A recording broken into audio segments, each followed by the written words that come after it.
Today's topic is VT graph. First case 1, uniformly increasing velocity. Okay.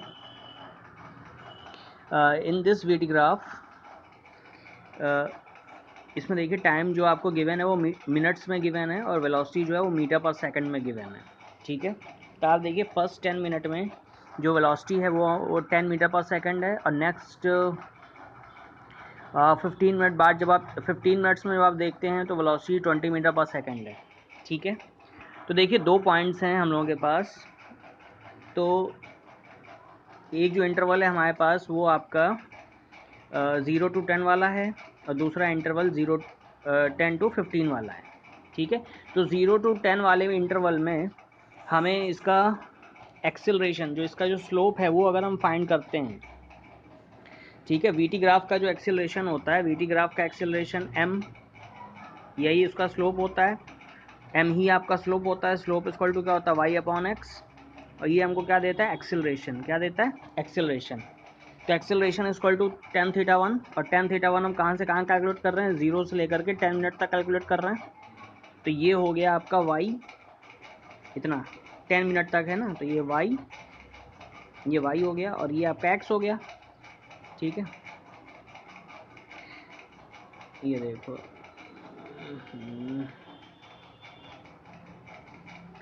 ये वाला y है और नीचे वाला 0 to 10 वाला जो है वो x है। ठीक है, तो tan θ 1 इक्वल टू 10/10 हो जाएगा y/x।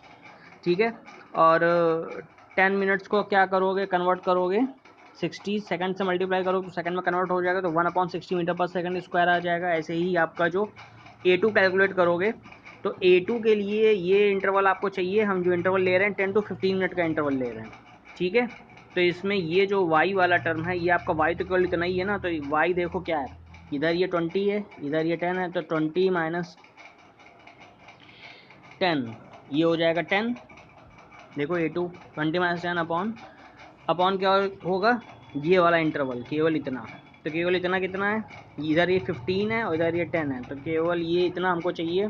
तो 15 माइनस 10 तो हो जाएगा 5 बचेगा, 10/5 और मल्टीप्लाइड बाय 60 कर देंगे सेकंड में कन्वर्ट करने के लिए, तो 1/30 मीटर पर second square.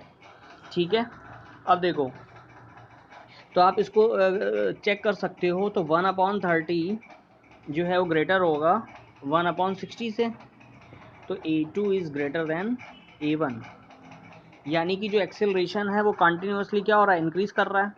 Uniformly increasing velocity है तो एक्सेलरेशन भी क्या होगा, एक्सेलरेशन भी इंक्रीज़ करेगा। ठीक है, मतलब पर्टिकुलर इंस्टेंट के लिए यहाँ पे हम देख रहे हैं।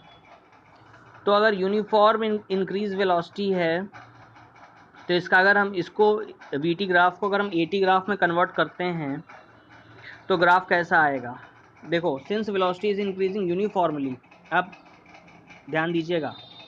ठीक है, माइंड इट, ये अगर सपोज a इक्वल टू आपका 5x है, ठीक है, तो मतलब ये जो इंक्रीज कर रहा होगा ये 5x के स्लोप से इंक्रीज कर रहा होगा। ठीक है, ये कैसे इंक्रीज कर रहा होगा, 5x के स्लोप से। ठीक है, वेलोसिटी जो अगर आपकी सपोज 5x है और इसका जब आप क्या करोगे, इसका जब आप स्लोप फाइंड करोगे तो कांस्टेंट आ जाता है एक्सीलरेशन। ठीक है, ये जब डिफ्रेंशिएशन थोड़ा सा आपको बताएंगे तब आपको ज़्यादा क्लियर समझ में आएगा, अभी डिफ्रेंशिएशन आप लोग नहीं जानते हो।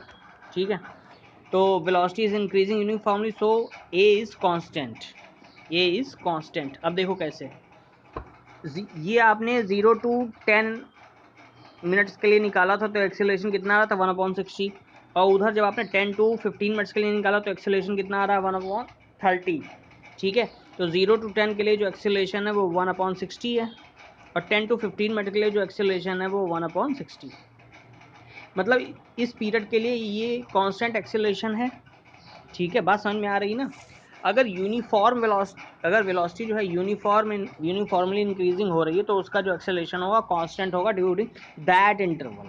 ठीक है, कांस्टेंट नहीं होगा लेकिन वो ड्यूरिंग दैट इंटरवल, जितने टाइम के लिए वो यूनिफॉर्म मोशन कर रही है उतने टाइम के लिए उसका कांस्टेंट होगा। ठीक है, अब नेट एक्सेलरेशन फाइंड कर लें। नेट एक्सेलरेशन जो हम फाइंड करेंगे वो फुल जर्नी के लिए फाइंड करेंगे। तो 0 टू जो उसकी जो वेलोसिटी है, एक्सेलरेशन क्या होता है v अपॉन टी, एक्सेलरेशन क्या होगा a equal to v upon t, delta v upon delta T.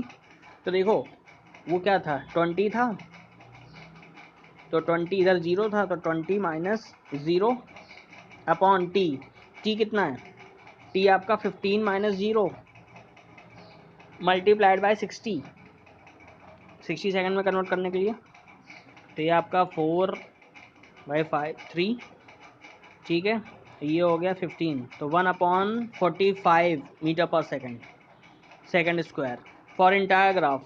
जो नेट एक्सेलरेशन है फॉर होल जर्नी, ये आपका ये 1/45 मीटर पर सेकंड स्क्वायर। तो मतलब अगर इसका कहीं ग्राफ खींचें इसका तो ऐसा कुछ आ जाएगा, ठीक है, मतलब ये क्योंकि कांस्टेंट ग्राफ आया ना फॉर इंटायर जर्नी के लिए, बात समझ में आ रही है, मतलब होल जर्नी के लिए ये इसका ये कांस्टेंट आया है।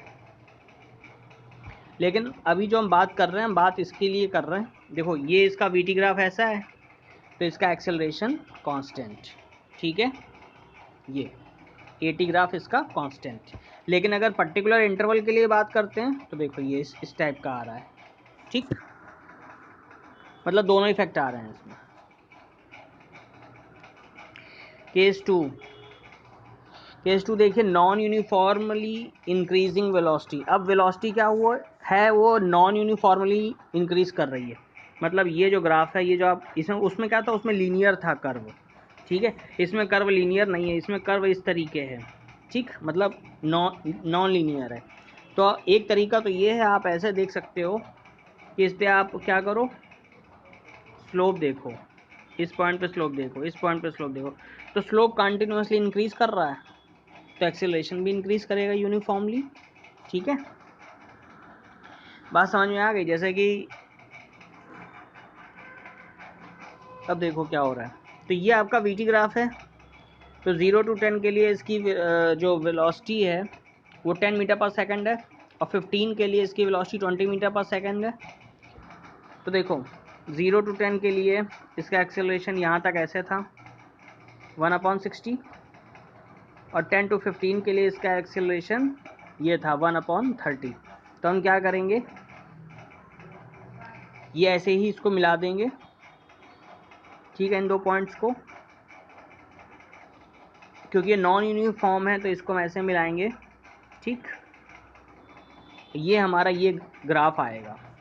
स्लोप इज़ इंक्रीजिंग, वहाँ पे स्लोप जो था पर्टिकुलर इंटरवल पे वो इंक्रीज़ कर रहा था, लेकिन यहाँ पे कंटिन्यूसली स्लोप इंक्रीज़ कर रहा है, ठीक है, तो एक्सेलरेशन भी यहाँ पे यूनिफॉर्मली इंक्रीज़ होगा, ठीक है। ये वो केस और ये केस अलग है, वहाँ यूनिफॉर्मली था, यहाँ नॉन यूनिफॉर्मली है। So each point VT graph shows the value of instantaneous acceleration. अब देखिए जैसे ये पॉइंट है, वही सेम चीज़ है, जैसे आपने यहाँ पे स्लोप निकाला, तो यहाँ पे जो स्लोप आएगा वो इस पॉइंट पे या t = 10 मिनट पे इंस्टेंटेनियस एक्सेलरेशन शो करेगा।